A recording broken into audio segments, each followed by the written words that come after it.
Meus irmãos, pela graça de Deus, estamos mais uma vez aqui juntos, unidos e reunidos, embora distantes, mas estamos juntos em nome de Jesus, para estudarmos a palavra do Senhor nosso Deus. Nós terminamos a nossa caminhada por Efésios e hoje nós vamos ver um texto em Filipenses capítulo 2, versículo de 5 a 11. Filipenses capítulo 2, versículo de 5 a 11. E eu espero que estes ensinamentos que o apóstolo Paulo mostra aqui, deixados por Jesus, sirvam para nós no nosso caminhar na vida cristã, no nosso dia a dia, o nosso relacionamento uns com os outros, na igreja de Jesus, no local de trabalho, na família, onde quer que estejamos, esses ensinamentos possam ser de grande utilidade para nós e para nossas vidas. Vamos orar ao Senhor nosso Deus. Deus de amor, Deus de bondade, Deus de misericórdia, excelso Criador dos céus e da terra, nós louvamos ao Senhor, nós exaltamos ao Senhor, nós glorificamos ao Senhor, Pai, porque nós o adoramos na beleza da sua santidade. Senhor, ensina-nos cada dia a te buscarmos com integridade de coração. Ó Deus, que o teu Santo Espírito cada dia possa arder em nossos corações, em nossas vidas, e que nós sintamos um desejo incansável de te buscar, de te encontrar, de te adorar, Pai, e de nos relacionarmos com o Senhor. Seu Deus, nós temos um texto bíblico para estudar e para aprender. Abre a nossa mente, abre a nossa capacidade, mostra-nos os teus segredos, os teus mistérios. Mostra-nos, Senhor Deus, para que possamos assim penetrar nas grandes verdades da tua palavra e possamos nos apropriar de lições proveitosas para nós e para todos aqueles que estiverem ao alcance da nossa voz. Esta oração que fazemos, em nome de Jesus, agora e para todos sempre. Amém. Meus amados, nós temos um texto aqui no qual o apóstolo Paulo, ele detalha verdades sobre o Senhor Jesus, que eu penso que talvez ele nem pensasse a essa altura inserir, né, no contexto da carta aos Filipenses, esta realidade, mas como estava havendo uma realidade de não entendimento, de discórdias, né, de um irmão querer ser superior aos outros, uma realidade de supremacia de uns sobre os outros, o apóstolo Paulo mostra o exemplo maior de humildade e de humilhação. Abra a sua Bíblia aí, em Filipenses capítulo 2, versículo de 5 a 11. E nós iremos ver esta realidade que o apóstolo Paulo fala para nós. Como servos de Deus, nós devemos nos guiar e nos orientar pelos passos de Jesus. Não é? Devemos palmilhar as passadas de Jesus. E nesta noite, vamos observar estas orientações para a nossa vida que traz o apóstolo Paulo. É claro que com as palavras que eu vou falar para os irmãos, não irá esgotar o assunto, porque este assunto é muito vasto, muito amplo Isso aí, esse texto aqui dá um desenvolvimento teológico fascinante, fascinante. Mas nós queremos mostrar a realidade da submissão, da humilhação nas nossas vidas e para o nosso caminhar. O texto diz: tende em vós o mesmo sentimento que houve também em Cristo Jesus, pois ele, subsistindo em forma de Deus, não julgou como usurpação o ser igual a Deus. Antes, a si mesmo se esvaziou, assumindo a forma de servo, tornando-se em semelhança de homens, e reconhecido em figura humana, a si mesmo se humilhou, tornando-se obediente até a morte, e morte de cruz. Pelo que também Deus o exaltou sobremaneira, e lhe deu o nome que está acima de todo nome, para que ao nome de Jesus se dobre todo joelho, nos céus, na terra e debaixo da terra, e toda língua confesse que Jesus Cristo é Senhor, para a glória de Deus Pai. Meus queridos, o apóstolo Paulo diz: tende em vós mesmos o sentimento, né, o mesmo sentimento, aliás, tende em vós o mesmo sentimento que houve também em Cristo Jesus, não é? Jesus estava desde a eternidade em posição, ele estava na mesma posição do Pai, do Senhor Deus Todo-Poderoso. A posição era uma só. Eles são Deus. Eles são Deus. Chegou o momento em que o Pai disse: meu filho, eu preciso que você desça a terra, desça a condição humana, para que possa haver o resgate do ser humano, o resgate da pessoa humana. E eu peço a você que você, de agora por diante, você desça a condição humana. E está aqui o que o apóstolo diz: tendo em vós o mesmo sentimento que houve também em Cristo Jesus, pois ele, subsistindo em forma de Deus, não julgou como usurpação o ser igual a Deus. É o que eu falei. Deus, Jesus Cristo, na mesma posição, não é? Jesus tinha a mesma posição que Deus tinha. Deus Todo-Poderoso, controlando e dirigindo o universo e toda a história da humanidade.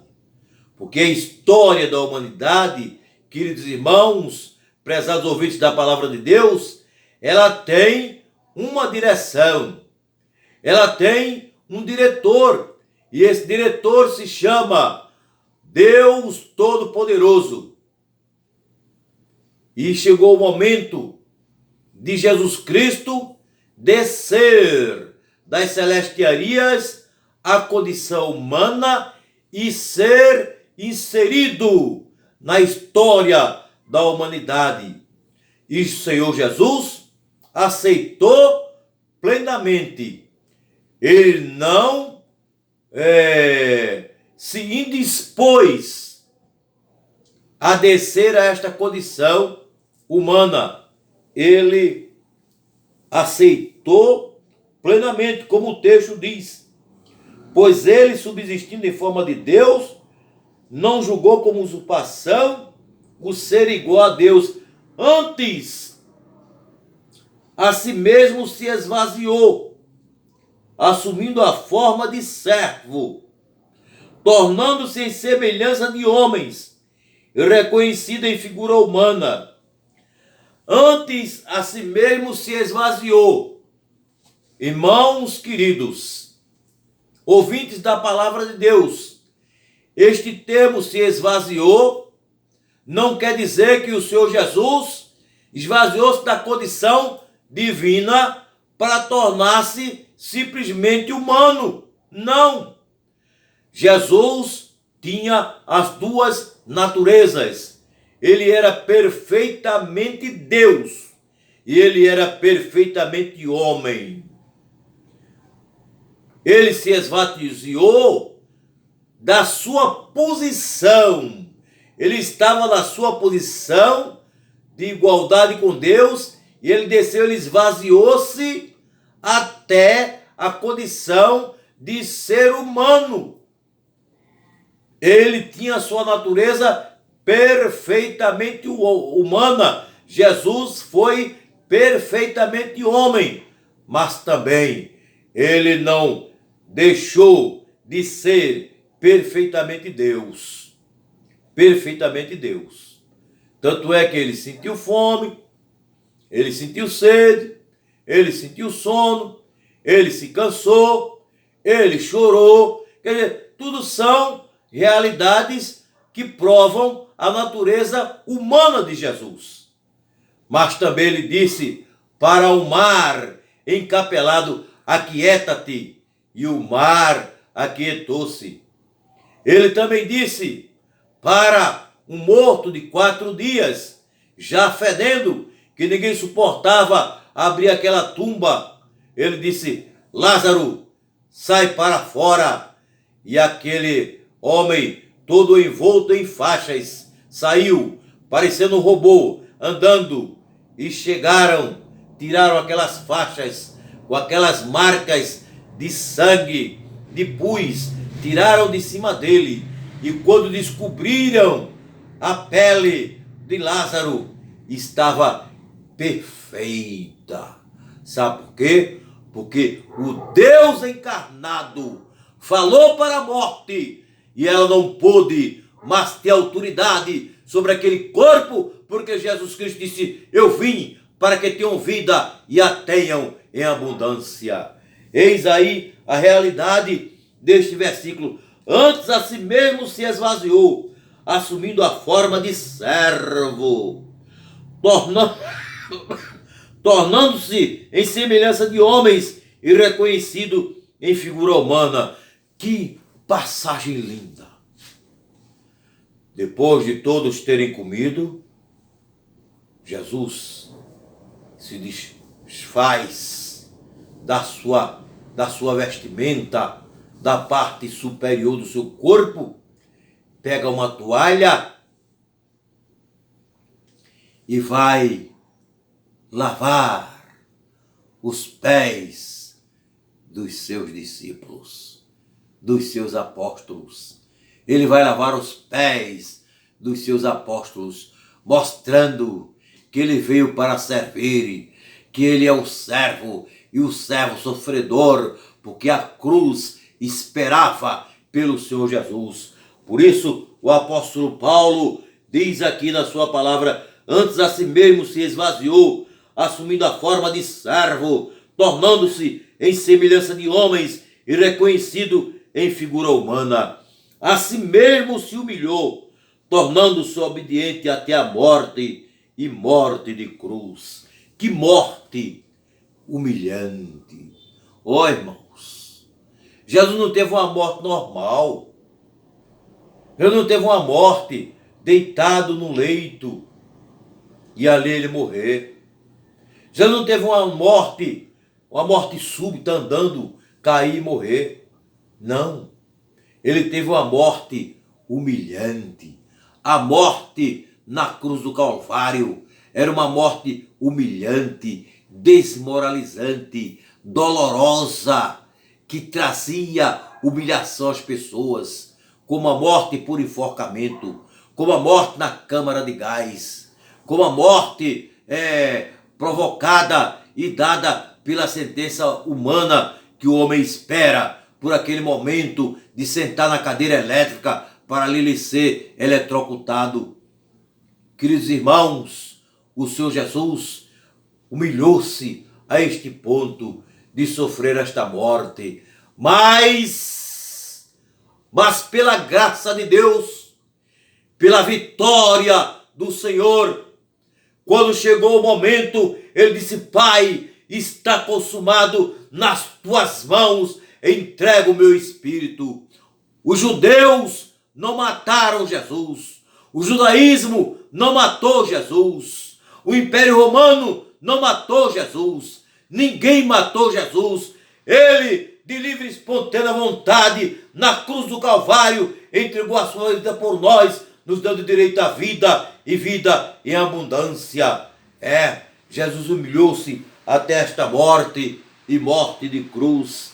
Meus queridos irmãos, por isso o apóstolo Paulo diz aqui: pelo que também o Deus o exaltou sobremaneira, ele deu o nome que está acima de todo nome. Jesus, este nome tem poder. Este nome é poder. É poder. Ainda hoje nós vemos o nome de Jesus. O nome de Jesus usado poderosamente para desfazer as obras do diabo. Por isso que João diz: para isto veio o Filho do Homem, para desfazer as obras do diabo. Ele veio para desfazer e ele tem desfeito. Nós estamos orando por uma mulher completamente possessa. Ela está possessa por espíritos imundos. Ela está possessa por uma situação muito difícil. Ela não consegue dizer que Jesus Cristo é o Senhor dela. Ela não consegue dizer que ela vai remida pelo sangue de Jesus.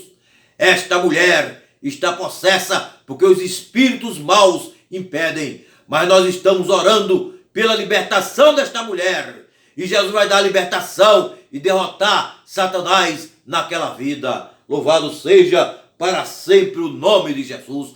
Este nome tem poder. Jesus é o nome que está acima de todo nome. Pelo que também Deus o exaltou sobremaneira, ele deu o nome que está acima de todo nome, para que ao nome de Jesus se dobre todo joelho nos céus, na terra e debaixo da terra.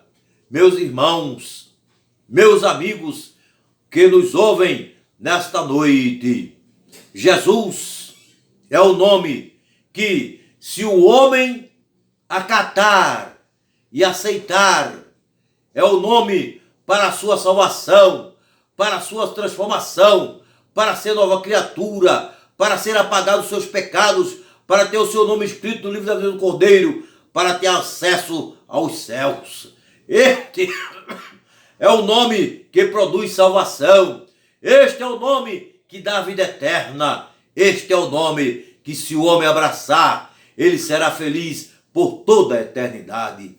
Mas também este é o nome para aqueles que rejeitam, aqueles que blasfemam, aqueles que não querem se curvar a este nome. Um dia eles irão se curvar. Um dia todo homem estará diante do julgamento do grande trono branco, e ali eles estarão para ouvir a sentença que o Senhor Jesus vai decretar sobre todos aqueles que hoje vivem de peito estufado, de peito erguido, recusando, debochando, humilhando e até matando servos do Senhor, tocando fogo em igreja, perseguindo igreja. Estas pessoas irão ouvir a sua sentença. Irão ouvir a sua sentença. E, a palavra de Deus diz: para que ao nome de Jesus se dobre todo o joelho nos céus, na terra e debaixo da terra. Você hoje, você é orgulhoso, você não quer saber de Jesus, não quer saber da palavra, não quer saber do evangelho, mas vai chegar o dia em que você, querendo ou não, você vai ter que dobrar os joelhos diante de Jesus para ouvir a sentença final. Bom é quando o homem reconhece que não é nada, que não é ninguém, que é uma poeira neste universo. Bom é quando o homem reconhece a sua fraqueza e diz: Jesus, toma conta de mim, me ajuda, estende a tua mão sobre mim e me dá direito à salvação tão maravilhosa que tu providenciaste. Nome de Jesus, todo joelho se dobrará nos céus, na terra e debaixo da terra, e tem mais.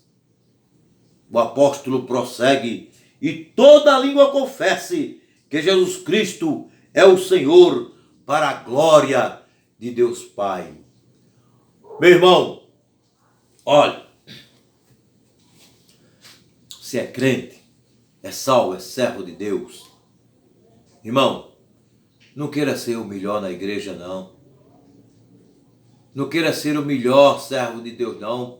Eu sou melhor do que aquele irmão. Eu sou um pastor melhor do que aquele outro pastor. Eu tenho mais conhecimento. Eu tenho mais preparo. Eu tenho mais teologia. Eu tenho 10 cursos, além do curso de teologia. Já ouvi pastor dizer isso, hein? Já ouvi pastor dizer isso. Irmão, humilha-te diante da potente mão de Deus e Ele te exaltará. Não queira ser o melhor na igreja. Não queira ser o destaque na igreja. Não queira pisar nenhum irmão. Tenha medo daquele irmão, daquela irmã, que quando alguém chega para ele e fala, ele diz: tá nas mãos do Senhor. Tá nas mãos do Senhor. Se preocupe não, eu estou entregando, viu? Esse problema que o irmão está levantando contra mim, eu estou entregando nas mãos de Jesus. E Jesus ouve e dá a resposta. E muitos têm se dado mal, porque têm querido ser prepotente, importante, pisar os servos de Deus, humilhar o povo do Senhor, e aí a recompensa vem. A recompensa vem. Deus é amor, mas Deus é justiça. Ele faz justiça perante os seus pequeninos e os seus humilhados. Tá? Humilha-te diante do Senhor. Não vá com falsidade, não. Não vá com falsa humilhação, não. Porque Deus conhece o teu coração. Deus te conhece por fora e por dentro. Não vá com hipocrisia, não. Não seja hipócrita diante do Senhor. Quando orar, seja autêntico. Apresente seus defeitos com realidade. Com realidade perante o Senhor. E Ele vai gostar, porque Ele gosta do homem que tem negócio com Ele. Gosta da mulher que tem negócio com Ele. Ele vai te exaltar. Ele vai te exaltar. Não existe coisa melhor do que o Senhor dizer: meu servo Jó, Abraão, meu servo, Moisés, meu servo. Que Ele também diga isso de você, meu irmão. Que Ele também diga isso de você, minha irmã. Que Ele diga isso de nós, que estejamos humilhados diante do Senhor. Nós estamos em casa para exaltar o altar do Senhor. Fazer o altar do Senhor crescer na nossa vida. É por isso que estamos em casa, para lermos mais a palavra, para orarmos, para buscarmos, para descermos, para que o Senhor seja exaltado na nossa vida. Aprendamos com o Senhor Jesus e tenhamos uma vida de felicidade diante do Senhor. Que Ele nos abençoe. Amém. Vamos orar, meus irmãos, vamos orar neste momento. Baixe sua cabeça e vamos orar. Eu oro aqui, você ora aí, e procure ter o melhor relacionamento com o seu Deus neste momento. Vamos orar. Senhor Deus amado, Pai de amor, Pai de misericórdia, Deus bendito, somos teus servos, somos teu povo, somos a tua igreja. Estamos aqui, Senhor, para aprender com o Senhor. Estamos aqui, Jesus, para crescer com o Senhor. Nos mostra as tuas verdades, nos mostra, Senhor, os teus mistérios, Ó Senhor, nos ensina a tua palavra para que nós possamos crescer a cada dia e nós possamos nos alimentar de ti. Ó Jesus, obrigado pela palavra que o Senhor colocou à nossa disposição. Deus, grande foi o presente que o Senhor deu à humanidade, colocando nas nossas mãos a Bíblia Sagrada para podermos estudar, aprender e crescer na tua palavra. Ó Deus, ser com todos aqueles que estão enfrentando problemas, lutas e dificuldades. Deus, tem misericórdia daqueles que estão no orgulho, Pai. No orgulho, que são orgulhosos. Tem misericórdia daqueles que estão se afastando do Senhor por simpatizar com as coisas efêmeras desta vida. Tudo que é passageiro, tudo que no instante se desaparece, eles estão se enganando, Senhor Deus. Tem misericórdia, Senhor Deus.